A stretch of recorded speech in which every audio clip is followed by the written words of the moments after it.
University. That again, as I said there, if there's any potential JAMB candidate that that will actually be affected by this order, please let's act fast. Let's go to Federal High Court immediately and obtain a court order to restrain JAMB and the registrar from saying that if they don't have any need, you cannot write for JAMB. Please, let's do that quickly because we don't have any time. Because it's by June now, the exam is coming. So within this time, we will be able to file an action and get an order of the court restraining them from doing that. Ovani.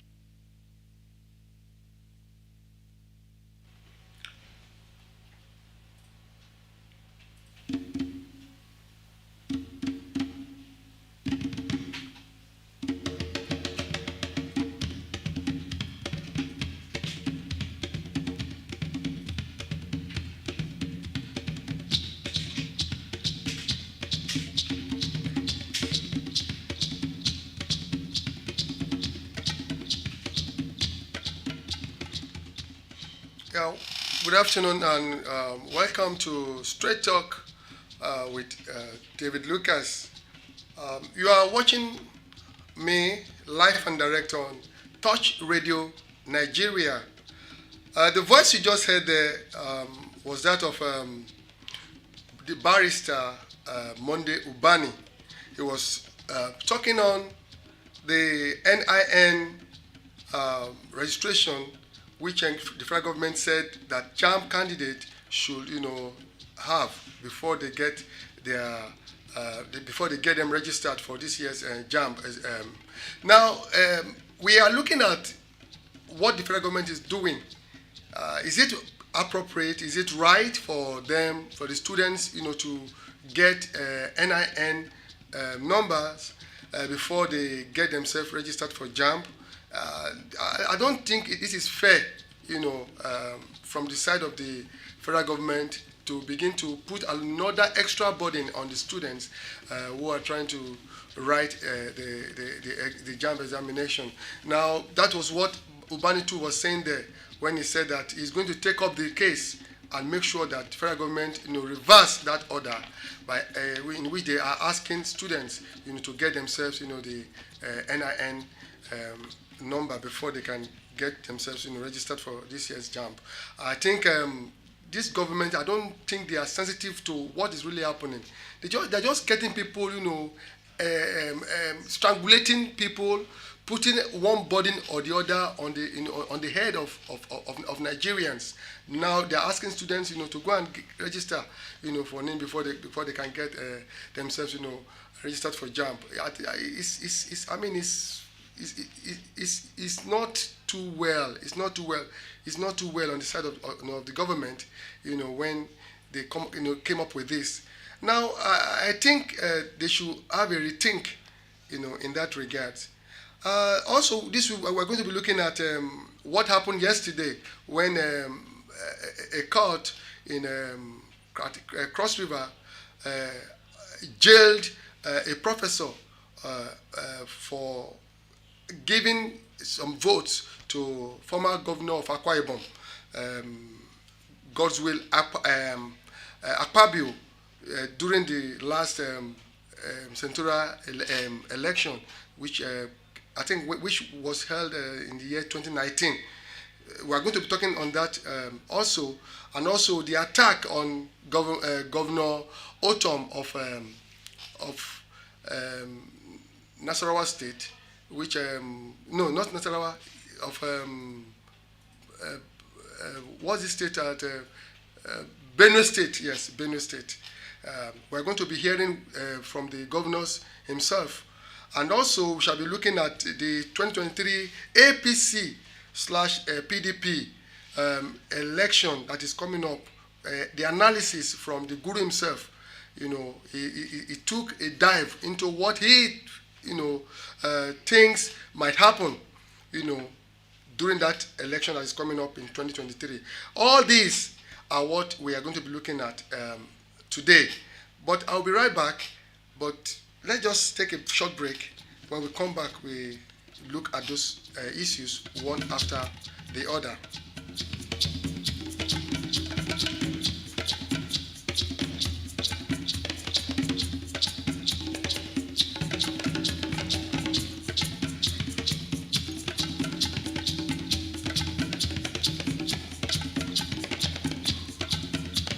Touch Radio, your best companion in infotainment.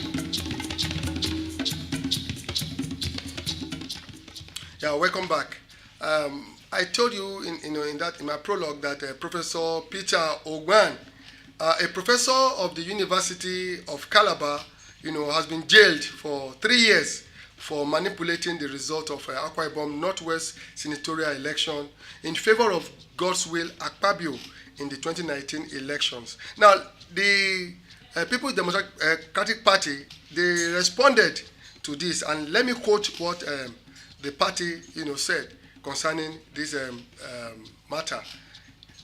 I quote, "It is shameful that individuals who had attained the peak of enviable career in the academic could submit themselves as willing tools in the hands of a fraudulent, debased, and manipulative political party to alter election results and subvert the collective will of the people in the 2019 elections."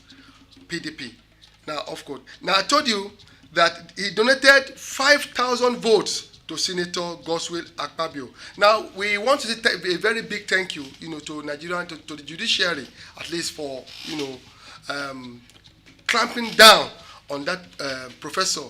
And it's a shameful thing for a professor, of his stature to debase himself, by, doing something that ordinarily no one will think, a man of such, caliber will do. Well, we say thank you to the judiciary, at least for standing up, in the submission of the jail term that was given to Professor Peter Ogban. Now, let's quickly look at the attack on Governor Otom last Saturday. Now, last Saturday, we heard that the governor himself, and his entourage went to his farm. And while he was in the farm, about 15 men, they were, carrying guns, and they came out from the bush, and they opened fire on the governor. According to the governor said he ran for over 1.5 kilometers before he stopped, and he said he never knew he was still fit, to go as long as 1.5 kilometers.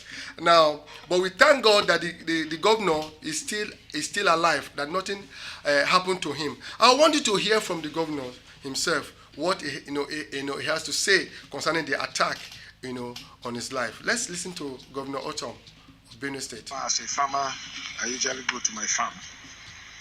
So I went to my farm along Boko Road, and on our way back, we started hearing some gunshots. We were dressed in black,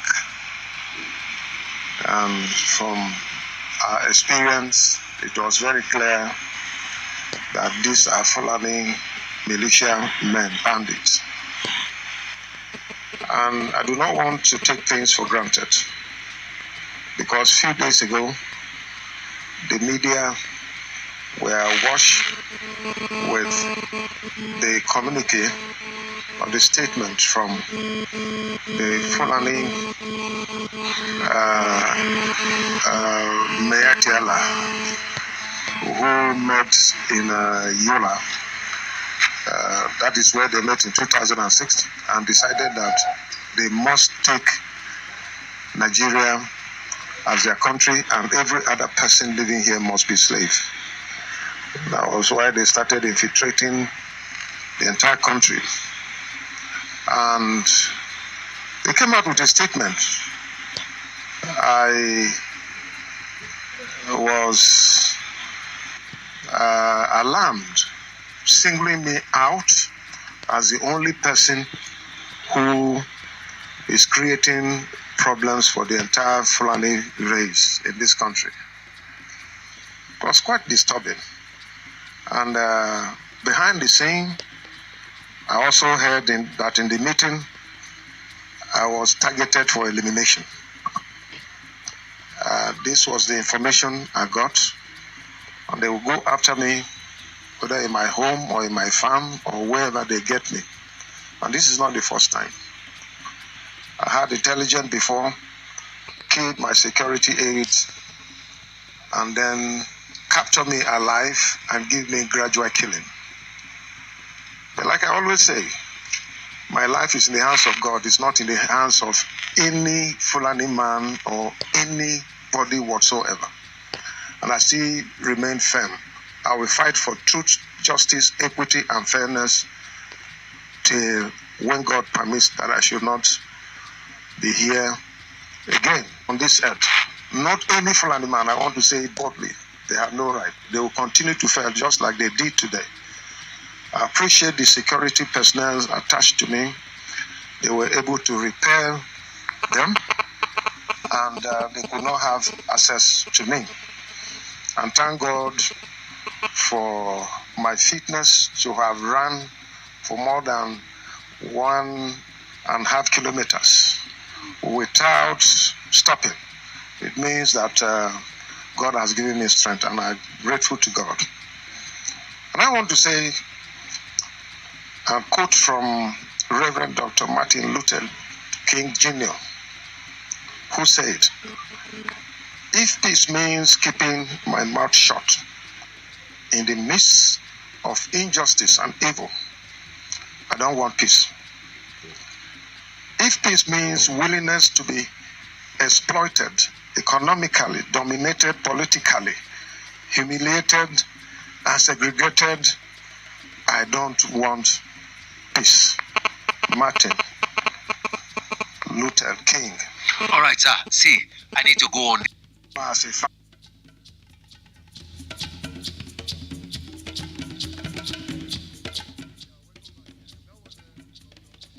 Benue State. Hello, that was Governor Otom of Benue State, telling us what really happened to him in his farm when he was attacked. We are going to take an advert now, and after the advert, we are going to be listening to Bola Oba on his response to the attack on Governor Otom of Benue State. Let's advert. Admission, admission, admission. Université Protestante de l'Afrique de l'Ouest, Protestant University of West Africa, Porto Novo, Benin Republic, is admitting students for the 2021/2022 academic session. 3 years duration for first degree. No JAMB, no NIN registration, NYSC guaranteed for Nigerian students. You can also enjoy our scholarships in 1. First 20 students to pick the admission forms pay 50% reduction. 2. No acceptance fee. And 3. 50% of school fees for the first year is to be paid by students that are admitted through this means. Hurry now. Call 090-3699-5038. 090-3699-5038. Or visit our Nigeria Center at St. George School, Ashimolowo Bus Stop, Ifo, Ogun State. Protestant University of West Africa, your best companion in education. Admission.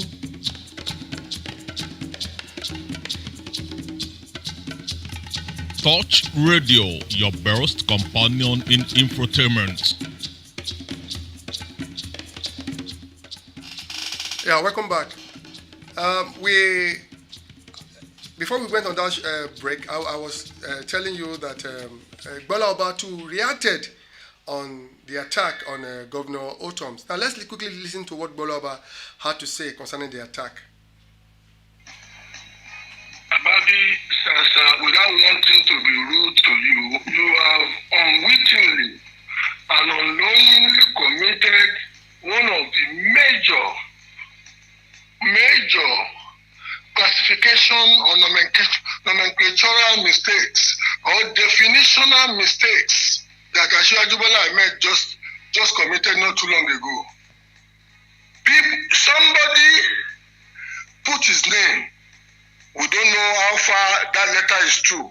Somebody put his name on a letter claiming that the group that he represents planned to murder a human being, and you mistakenly and innocently, which may be the same error that Bola Ahmed Tinubu committed in that letter that he released to the public. You mistakenly called him Hadas, and you mistakenly called him bandit. That was somebody who just accepted that he was motive. Thank God you are a qualified lawyer, Babi Sasa. Thank God that in your real incarnate, not your media persona, you are a real lawyer.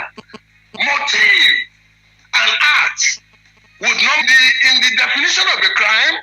Motive is superior to the act. The act may not have been successful, but once the motive... Hello? Yes, we can hear you.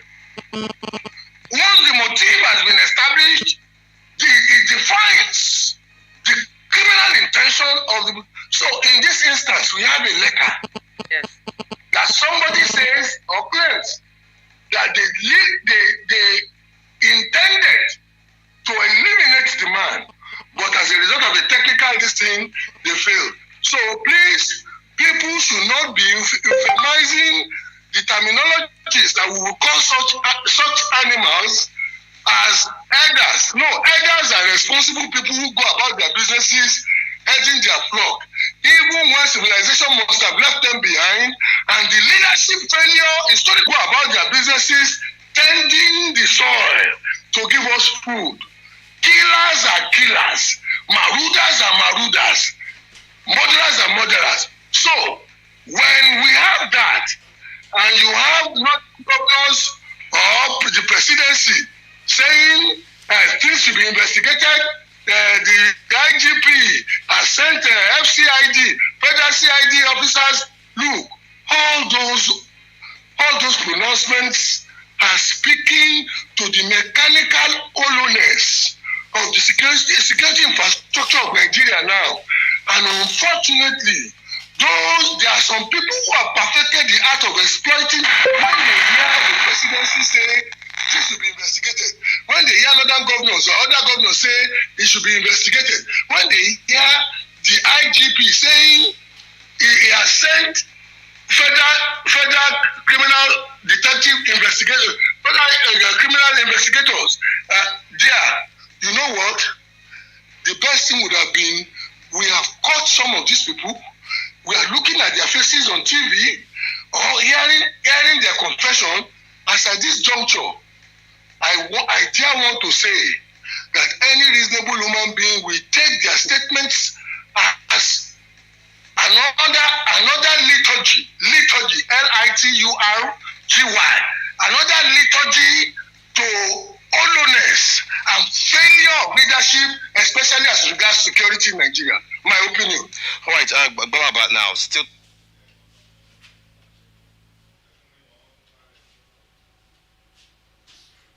Yeah, welcome back.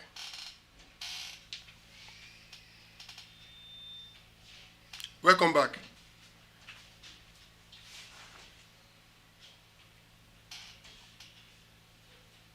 Welcome back.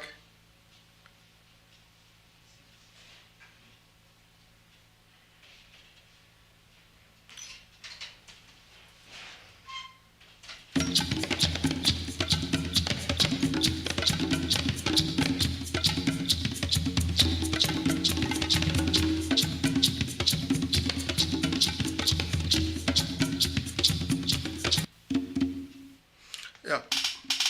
Welcome back. That was the voice of Bola Oba.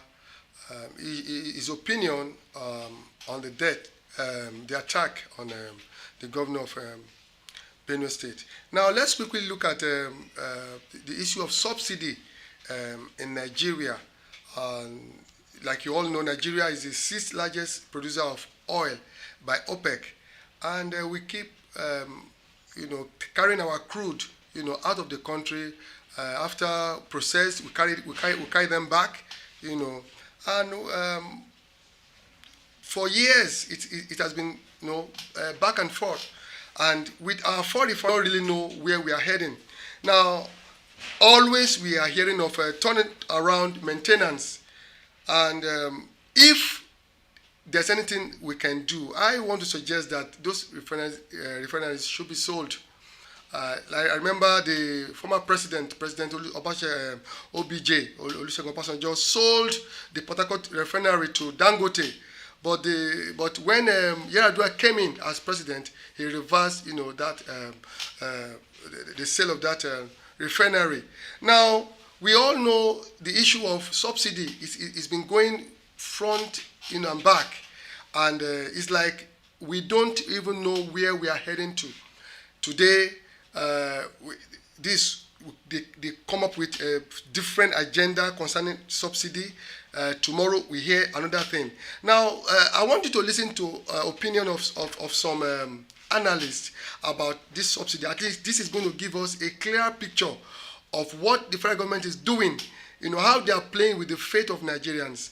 And the refinery of Dangote, which he built in Lagos, very soon is going to be to be open. And I want to know the fate of the 4 refineries that Nigeria has. The one in Port Harcourt, the one in Warri, Kaduna, and Nigerians, we are looking up to how we can get ourselves from this entanglement. And let's quickly look at let's listen to the opinion of this analyst concerning subsidy as it relates to Nigerians. What is the only thing that is possibly new is admitting that indeed they are paying for fuel subsidy. All this while they've denied it. They've not. At some point they denied. At some point they were not saying yes or no. They call it under recovery, cost recovery. Even at this, were the ones calling it subsidy. They refuse to come out openly to say it's subsidy. But Amechi, the right conditions must be in place. You don't forget, in the past few weeks also, the federal government has tried to push the buck to the state governors. They want the state governors to say yes. They were supposed to meet in Abuja. I don't know whether on two occasions, the governors refused to take a position on the matter. So it is where it is. I'm sure they've been trying to push the buck so that at the end of the day, maybe they'll say, okay, the governors approved. So we are heading this way so that, the attack will be on the governors. Are the governors on the board of NNPC? Well, it's a decision that definitely has to affect the federation account. It's a decision that has to affect. So they need to. The input of the government. And the governors, they always push for subsidy removal because that subsidy that is being paid will now go into the federation account. And it will mean more money to be shared and for them to enjoy and do other things. But they keep calling it subsidy removal or deregulation. And I've always said on this program, it is price increase. It has always been price increase. Increased prices. At some point, they were reducing it 2 or 3 times, as if it was a bait to prepare Nigerians for the upward review. They reduced it twice, and then the increase has been done. Of course, this imminent an inevitable increase, as it were, except labor serves as a bulwark. If it is deregulation, that service station, that filling station in Yanapaja will not sell petroleum product at the same time with stations in Ajah in Lagos. In Lagos, if you sell at a particular on the same street, on the same road, you see the filling stations selling at different prices according to how you put. It's just like the market. I may mark up price or lower price. It's completely deregulated. That is a deregulated environment. If the downstream sector is deregulated, there will not be any PPPRA because it has absolutely no business. There will not be any petroleum equalization fund management. Now they are busy employing people. Because it is completely not needed. So if you're telling us you're deregulating and price is uniform and PPPRA is there, PEF is there, equalizing what I don't know, then you're confusing Nigerians. Instead of telling us pricing is increased, you're restricting it deregulation.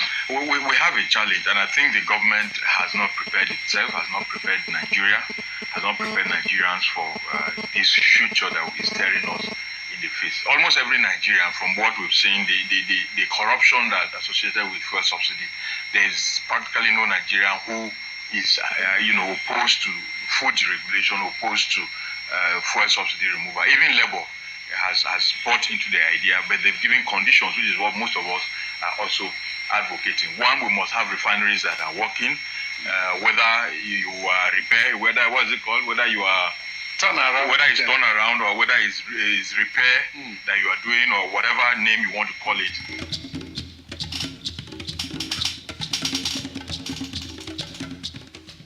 Yeah, welcome back. That was the opinion of some of the analysts over there talking, about the petroleum subsidy. We don't have much time, today, but hopefully by the grace of God, next week we're going to be looking at a few other things that we are not able to touch today. I want to just appreciate those who have made this program possible today. My producers, they've been Toib Adebowale. I want to say a big thank you to Baba Umi, Joshua, and to my big presenter and producer, presenter Oluwami Sheung. I say thank you so much, sir. God bless you. Now, I just want to say a big thank you to our viewers across the globe. I remain your host, David Lucas, and let's do it once again next week by the special grace of God. Stay out of trouble till we meet next week. Stay blessed.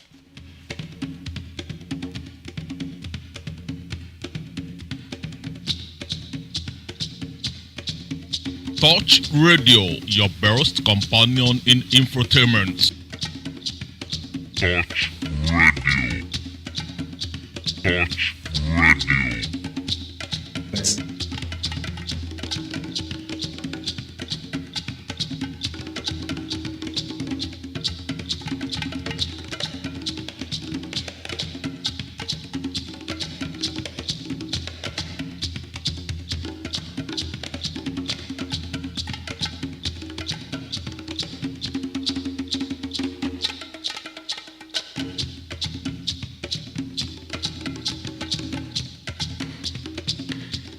Touch Communications, your best companion in infotainment.